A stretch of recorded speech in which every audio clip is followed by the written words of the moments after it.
ആയുർവേദ പാരമ്പര്യ നാട്ടുവൈദ്യത്തിലേക്ക് ഏവർക്കും സ്വാഗതം. നമ്മൾ ഇന്ന് ഇവിടെ പരിചയപ്പെടാൻ പോകുന്നത് നായത്തുളസി എന്ന് പറയുന്ന ദിവ്യ ഔഷധത്തെ കുറിച്ചാണ്. ഇതാണ് നായത്തുളസി.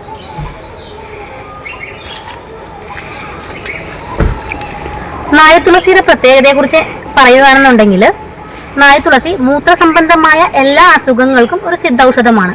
അതുകൂടാതെ തന്നെ സ്ത്രീകളിൽ സഹജമായി കാണപ്പെടുന്ന സ്ത്രീസഹജമായ രോഗങ്ങൾക്കും ആർത്തവ സംബന്ധമായ പ്രശ്നങ്ങൾക്കും മൂത്രത്തിലുണ്ടാകുന്ന പുകച്ചിൽ, മൂത്രതടസ്സം, അതേപോലെ തന്നെ അമിതവണ്ണം കുറയ്ക്കുന്നതിന് ഈ നായത്തുളസി നമ്മൾ ഉപയോഗിക്കാറുണ്ട്.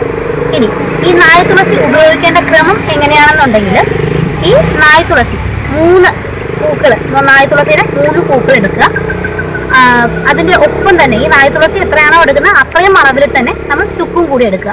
എന്നിട്ട് 10 ഗ്ലാസ് വെള്ളം ആണ് നമ്മൾ എടുക്കുന്നതെന്നുണ്ടെങ്കിൽ ഈ നായത്തുളസി ചുക്കും കൂടി തിളപ്പിച്ച് വറ്റിച്ച് കഷായ പരുവത്തിലാക്കിയിട്ട് ഒരു 5 ഗ്ലാസ് ആകത്തക്ക രീതിയിലാക്കിയിട്ട് രാവിലെ, ഉച്ചയ്ക്ക്, വൈകുന്നേരം എന്നിങ്ങനെ 3 നേരങ്ങളിലായിട്ട് ഈ നായത്തുളസി ചുക്കും കൂടെ തിളപ്പിച്ച വെള്ളം കുടിക്കുകയാണെന്നുണ്ടെങ്കിൽ നിങ്ങൾക്ക് മൂത്രസംബന്ധമായ അസുഖങ്ങൾക്കും ആർത്തവം ക്രമം തെറ്റി വരിക, പിന്നെ സ്ത്രീകളിൽ മാത്രം കണ്ടുവരുന്ന ഈ വെള്ളപ്പോക്ക് പോലുള്ള അസുഖങ്ങൾക്കും അമിതവണ്ണത്തിനും എല്ലാം ഈ നായത്തുളസി വളരെ ഫലപ്രദമാണ്.